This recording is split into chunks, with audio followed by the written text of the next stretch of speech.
હાલો મિત્રો, હું આવી ગયો છું મારો તૂટેલો ફાટેલો માળો સર્વિસ કરવા. જો માળો તમને દેખાઈ રહ્યો છે. આ કોરીમાં આળો પડ્યો છે. આટલું ભૂખેડીને ચોખ્ખું કર્યું છે. જુઓ મિત્રો, જો ભૂખેડવાનું ચોખ્ખું કરવાનું બાકી છે. તમે જોઈ રહ્યો છો, હું બધું ચોખ્ખું કરું છું. બરોબર મિત્રો?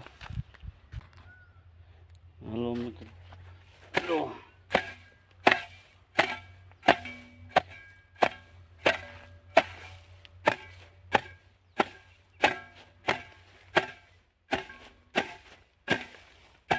કાઢે મારું બધું મકોડા વાળું.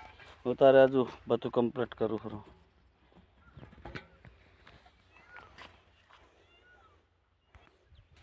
હાલો મિત્રો, હવે આ માળા ઉપર કાંક ઢાંકી કમ્પ્લીટ ઓકે કરી પાછા તમને બતાવશું. માથે ઢાંકવાનું ઢાંચી અને જો કચરો પડ્યો છે એ બધું સાફ બાફ કરી બીજા વિડીયોમાં તમને બતાવીશ. આ વિડીયોમાં ખાલી ઢાંકી પછી બીજો વિડીયો બતાવું.